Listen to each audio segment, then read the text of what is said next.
Digamos que temos aqui alguns frascos, cujas soluções contêm fragmentos de DNA. Temos a curiosidade de saber o que acontece no primeiro frasco. O quão longos são os fragmentos, quantos pares de base eles apresentam. Você pode se perguntar, por que não tirá-los e contá-los? Exceto pelo fato de que eles são de dimensões incrivelmente pequenas e de difícil interação, mesmo um fragmento bastante grande, na ordem de 5.000 pares de base, terá aproximadamente 1 a 2 micrômetros de comprimento, se o esticássemos. Temos essa dificuldade toda, mesmo se ignorarmos o quão fino é o diâmetro real, apenas considerando seu comprimento, ou seja, 1 a 2 micrômetros. Isso é muito pequeno, é 1 a 2 milionésimos de um milímetro.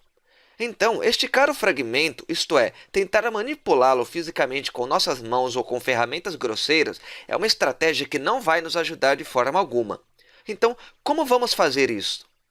A técnica que vamos usar, chamada eletroforese em gel, pode ser utilizada para descobrirmos o tamanho tanto de cadeias de DNA quanto de RNA, de proteínas, enfim, de qualquer uma dessas macromoléculas.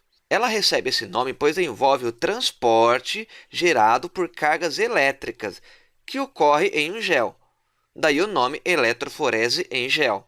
O equipamento envolvido na eletroforese em gel está representado aqui. Temos em seu interior o gel embebido por uma solução tampão. O gel mais comumente utilizado é o polissacarídeo gelatinoso chamado agarose, extraído de algas marinhas. Então, vou recolher um pouco da amostra número 1 e colocar aqui, nessa parte do gel. Vou fazer o mesmo com a amostra número 2, colocar aqui ao lado, também no gel. E, por fim, fazer o mesmo com a amostra número 3, inserindo ao lado das demais também no gel. E tudo isso está banhado da solução tampão, que é apenas água com um pouco de sal, na qual o pH será mantido dentro de uma faixa de variação aceitável e não irá interferir no DNA. O que poderia acontecer caso a solução ficasse muito ácida ou muito básica? Agora, vamos aplicar uma voltagem nessa solução contendo gel, de modo que a porção onde inserimos o DNA será o polo negativo e a extremidade oposta será o polo positivo. Você se lembra que, como visto em aulas anteriores, o DNA, quando em pH fisiológico, apresenta carga negativa devido à presença de grupos fosfatos em sua cadeia principal. O que fazemos com a solução tampão é garantir que o pH fique dentro da faixa fisiológica, garantindo, consequentemente, que o DNA terá a carga negativa. Assim, quando aplicamos uma voltagem ao sistema, o DNA irá migrar do polo negativo ao polo positivo. Vamos pensar sobre o que vai acontecer então. Lembre-se que a voltagem vai estabelecer uma força elétrica em corpos dotados de carga, conduzindo-os à região de menor potencial. Mas, no caso aqui em questão, o DNA é dotado também de massa, estabelecendo uma força gravitacional ao centro da Terra e não ao polo positivo do gel. Uma vez que a relação de carga por massa é a mesma, quanto menor o fragmento de DNA, menor sua força gravitacional impedindo seu movimento e, então, mais longe o fragmento irá migrar no gel da eletroforese, devido às forças elétricas. Isso tudo faz ainda mais sentido se lembrarmos que o gel de agarose é um polissacarídeo que, em termos moleculares, é uma espécie de malha ou rede que tende a barrar o avanço das moléculas. Ou seja, quanto menor a molécula, mais ela consegue atravessar as lacunas de rede de polissacarídeos da agarose. As pessoas ainda estão estudando o mecanismo exato desse processo, mas, aparentemente, o que determina o quão longe a molécula migra é a sua quantidade de massa e não sua quantidade de carga. Desta maneira, veríamos após um certo tempo, em nosso gel submetido à tensão elétrica, que as amostras migram cada uma de uma forma, formando diferentes bandas.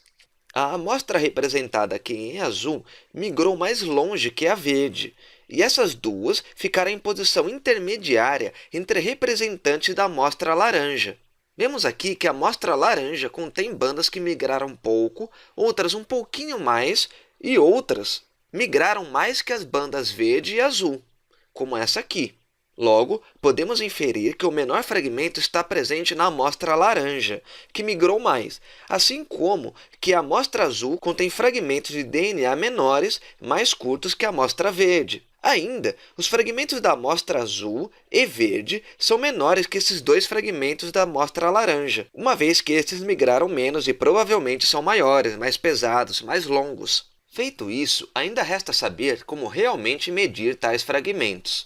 Isso você pode encontrar em soluções padronizadas, que são chamadas de escadas de DNA, representadas aqui no canto em rosa no gel. A escada de DNA contém fragmentos de tamanhos conhecidos e, conforme sua migração na eletroforese em gel, podemos comparar suas bandas formadas conforme seu alinhamento com as bandas da amostra que estamos estudando.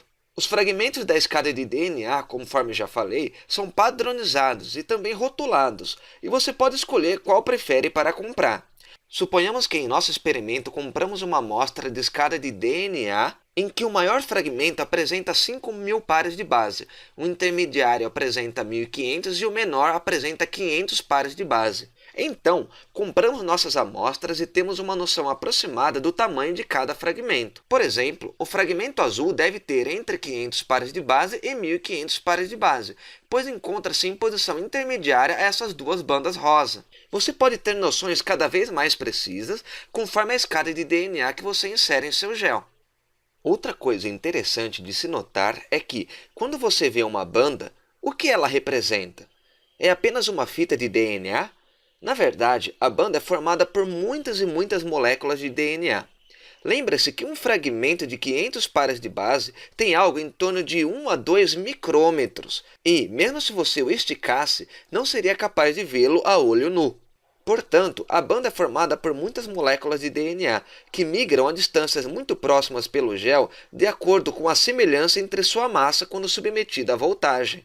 Agora, a última coisa que você provavelmente está se perguntando é: como é que eu estou conseguindo ver esse DNA no gel, então, uma vez que elas são moléculas tão pequenas? A resposta é que se coloca um marcador no DNA, tornando-o visível, como um corante ou algo que o torna fluorescente. O marcador típico é o brometo de etídio, que, como você vê aqui, pode ser chamado de agente de intercalação, uma vez que tem a capacidade de intercalar-se entre duas cadeias principais de DNA, como você pode ver aqui à esquerda e à direita. Quando aplicado o brometo de etídio ao DNA, a amostra se torna fluorescente sob luz ultravioleta. Logo, basta aplicarmos luz UV no gel para observarmos as bandas.